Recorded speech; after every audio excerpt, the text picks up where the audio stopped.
नमस्कार, मैं अभिनय आप सबका एक नई लिनन की सस्ती शर्ट पहन करके अभिनय मैस पे आपका स्वागत करता हूं।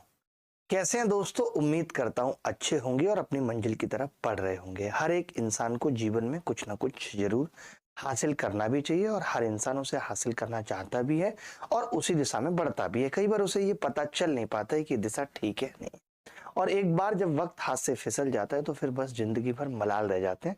जैसे आज हमारे आपके पिताजी ये कहते हैं कि यार काश उस वक्त पढ़ लिए होते तो आज इतनी मुसीबतें नहीं उठानी पड़ती।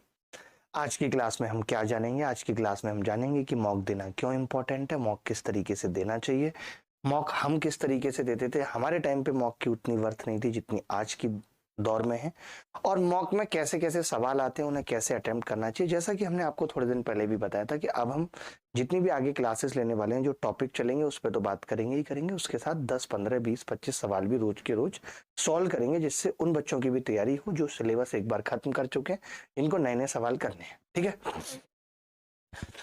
तो दोस्तों आज की क्लास शुरू करते हैं। देखिए, एक दिन मैं ये कहूंगा, जैसे आज बहुत सारे बच्चे कहते हैं कि पेपर में मुझे घबराहट हो गई, मैं अच्छा परफॉर्म नहीं कर पाता हूँ, या मॉक में मुझे घबराहट हो गई, तो मैं यहाँ पे कहना चाहता हूँ कि एक दिन संडे बैठकर सोचिए कि आपने मोबाइल पर बैठकर कितनी देर बात की, इंटरनेट पर कितना कुछ देखा, रील शॉर्ट्स में कितना वक्त बगाया, और सब सोचिए। ठीक है, देखिए दुनिया हर उस व्यक्ति को जगह देने के लिए एक तरफ हट जाती है जब दुनिया को पता चलता है कि इसको जाना कहाँ है। जैसे आप एम्बुलेंस को देखते होगे, अगर आपके पीछे एम्बुलेंस आ रही है, हमें पता है अस्पताल जाएगी, मरीज है, हम तुरंत साइड दे देते हैं।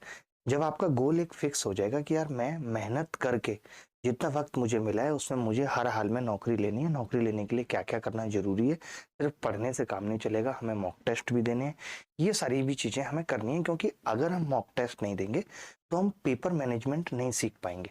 देखिए, पेपर के अंदर होता क्या है कि जो सवाल आते हैं उन्हें पहले करते जाओ, कोई ऐसा सवाल जो ना देखा हो। अक्सर हम ऐसा करते हैं कि हमारे सामने जो आता है हम उसे करने लग जाते हैं, और इस वजह से हमारा सारा समय छोटे छोटे को निपटाने में ही चला जाता है, और हमारे आते हुए सवाल सिर्फ इसलिए नहीं हो पाते क्योंकि हम उन अनजान सवालों में उलझे रहे। ऐसा जिंदगी में भी होता है कि कोई हमें चाहता रहा और हम उसमें उलझे रहे जिसकी चाहत कुछ और थी। तो ऐसा क्यों करना है? कहते हैं ना कि मैं ना जाने कौन सी दुनिया में उलझा रहा जबकि एक खूबसूरत दुनिया मेरे सामने थी। तो ऐसा नहीं करना है। ऐसा हम मॉक टेस्ट के अंदर भी करते हैं कि हमें लगता है कि जो सवाल सामने आएगा करते जाएंगे। ऐसा बिल्कुल नहीं करना चाहिए। जैसे मैं ये जानता हूं कि मेरा दिमाग थकने के बाद रीजनिंग नहीं कर पाता, तो मैं रीजनिंग को सबसे पहले करूंगा। मुझे पता है कि मेरी इंग्लिश में बिल्कुल दिमाग नहीं चलता, मैं इंग्लिश पहले करूंगा। होता क्या है कि सफलता बेकार सवालों में उलझे रहने से नहीं बल्कि सही आते हुए सवालों को करने से मिलेगी। इसलिए अपनी प्रायोरिटी क्लियर होना और अपना समय बेकार में नहीं गवाना बहुत जरूरी है। मॉक देने से पहले कहते हैं ना, रिलैक्स रहना जरूरी है। जैसे कई बच्चे क्या करते हैं, पूरे दिन पढ़ते हैं और फिर शाम को मॉक देने बैठेंगे। उससे होता क्या है कि मॉक देते वक्त तक हमारा दिमाग इतना थक चुका है। आप समझिए, जब आप पेपर देने जाते हैं क्यों कहा जाता है कि उससे कुछ घंटे पहले पढ़ना छोड़ दीजिए? क्योंकि आप अपने दिमाग को जब पेपर में घुस रहे हैं तो उस वक्त भी आपका दिमाग पहले से वर्किंग था, थक चुका है। तो आप कैसे अच्छा परफॉर्म मॉक में कर पाएंगे, कैसे अच्छा परफॉर्म एग्जाम में कर पाएंगे? तो मॉक देने के भी अपने रूल हैं। मॉक अगर देना है तो जरूरी है सुबह जगते ही दे दो। आप देखते होंगे, पढ़ने बैठने से पहले हम कितना फालतू काम करके दिमाग थका लेते हैं, मोबाइल ये सब यूज कर लिया, उसके बाद हमारा पढ़ाई में मन नहीं लग पाता, इतना दिमाग थक चुका होता है। तो मॉक जब भी देना है सुबह जग के देना है। बहुत सारे बच्चे कहते हैं मैं बहुत बिजी हूं, मैं तो पूरे दिन मॉक दे रहा हूं, पढ़ाई कर रहा हूं। तो मैं यहाँ पे एक बात ये भी कहना चाहता हूँ कि सिर्फ बिजी होना काफी नहीं है, बिजी चींटियां भी हैं। सवाल ये है कि आप किन चीजों में बिजी हैं। जो भी जरूरी चीजें हैं उन्हें अगर आप अपने सही वक्त में कर रहे हैं, मान लेते हैं कि सुबह आपका जगह आपने एक मॉक दे दिया, उसके बाद आपको लगा कि अभी दिमाग उतना नहीं थका है तो मैं कुछ जीएस याद कर लेता हूँ, ग्रामर के रूल्स याद कर लेता हूँ, या मैं वोकैब याद कर लेता हूँ। मुझे पता है कि मेरा दिमाग कितना भी थका रहेगा, मैं गणित फिर भी कर सकता हूँ। मैं 9:30 बजे भी आपको क्लास लेके आता हूँ, आप गणित में फिर भी जवाब दे देते हैं, क्योंकि गणित बहुत, मतलब जिनको गणित आती है उनको दिमाग बहुत लगाने की जरूरत नहीं पड़ती। तो खाली जो भी आप तैयारी कर रहे हो उससे ये मतलब नहीं है कि आप सिर्फ पढ़ते जा रहे हो। हर एक चीज का रोल है आपके सिलेक्शन में। वक्त कितना दिया और कितनी शिद्दत से दिया, दोनों बातें अलग हैं। कई बार आप भी जानते हो हम 1 घंटे में इतना कुछ कर लेते हैं जनरली जितना एक दिन में नहीं कर पाते। बस बात वही है कि वक्त लगाकर नहीं, बात दिल लगाकर पढ़ने से बनेगी। और जो वक्त को समझ पाएगा, क्योंकि लाख इंच सोने से भी 1 इंच वक्त नहीं खरीदा जाएगा। ये बात आपको दिमाग में रखनी है। ठीक है, प्रायोरिटीज डिसाइड करनी पड़ेंगी। सारा गेम प्रायोरिटी तय करने का है और हमें इस बात का एहसास देर से होता है कि हमने वो काम नहीं किए जो हमें करने चाहिए थे और वो कर दिए जो हमें नहीं करने चाहिए थे।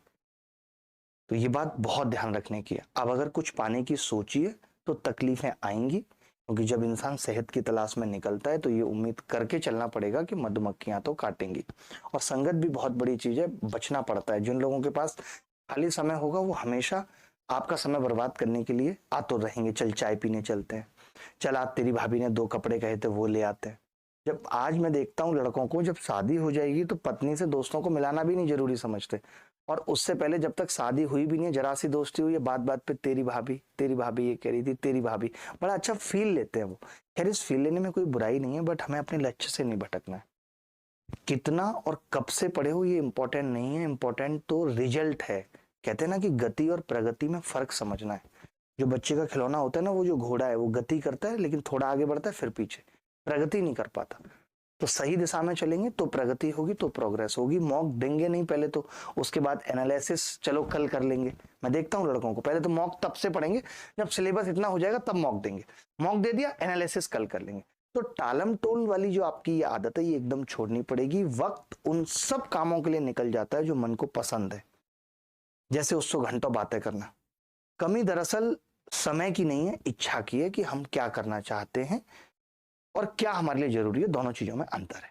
तो आज के काम को कल पर टाल दिया कि आज हमारा मूड नहीं है एनालिसिस करने का, तो कभी काम मुश्किल लग रहा है इसलिए टाल दिया। तो सोचो हमने कल के समय को भी गिरवी रख दिया। जिस काम को आप आज ही निपटा सकते थे उसे कल पर टाल देने से आपने कल के बोझ को बढ़ा दिया। तो क्यों बढ़ा रहे हैं ऐसे बोझ? आज का काम आज ही निपटाना है ताकि कल पर बोझ ना पड़े। कोशिश करनी है आने वाले कल के लिए कुछ काम आज ही निपटा लें ताकि कल के दिन हम पर दबाव कम रहे, हम सही वक्त पे सिलेबस खत्म कर पाएं और उस बचे हुए वक्त में कुछ नए काम कर पाएं, नई चीजें कर पाएं। तो ये नहीं है फिर बाद में ये कहेंगे जब सिलेबस पूरा नहीं होगा अब बहुत स्ट्रेस हो रहा है। तो ऐसा नहीं है कि स्ट्रेस एक बार हम रास्ते में जा रहे थे और हमारे पास आके बोलेगा भाई साहब मुझे आपसे मिलना है। हमारी हैबिट्स ये डिसाइड करती हैं कि हम कल कितना परेशान होने वाले हैं। आज मॉक नहीं देंगे, एनालिसिस नहीं करेंगे, अपनी गलतियों को नहीं ढूंढेंगे तो पेपर से पहले स्ट्रेस होगा ही होगा, कोई नहीं रोक सकता। ये दिमाग है, इसे जैसे चाहोगे वैसे चलेगा। आप इसे जैसे ट्रेन करोगे वैसे ही काम करोगे। इससे आप मोबाइल दिखाओगे, पूरे दिन मोबाइल देखने के लिए आपको बोलता रहेगा बाबूजी मुझे देखो, बाबूजी मुझे देखो। लास्ट में यही कहूंगा कि सरकारी नौकरी को ऐसे नहीं सोचना कि जिंदगी एक मौका दे रही है।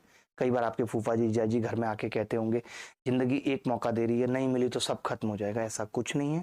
तुम काम भी करोगे, पैसा भी कमाना सीख जाओगे। ये सब बातों में किसी की मत आ जाना कि गली के कुत्ते से भी हालत बदतर हो जाएगी, नौकरी नहीं मिली तो जिंदगी में टुकड़े टुकड़े को मोहताज हो जाओगे। ऐसा कुछ भी नहीं होने वाला है। किसी भी चीज को इस तरीके से सोचना ही नहीं है कि इसके बिना जीवन नहीं होगा। तुम ये जानते हो सरला के बिना भी तुम्हें लगता था जिंदगी नहीं होगी, तुम मर जाओगे। आज सरला भी जिंदा है और तुम बिमला के साथ भी खुश हो। और बस ये मैं तो कहता हूँ कि उसने जल्दबाजी की तुम्हें छोड़ने में सरला ने, अब वो पछताएगी उम्र भर। तुम अड़े रहे, तुमने नहीं छोड़ा और अब छोड़ दिया है तो बस पछताना नहीं।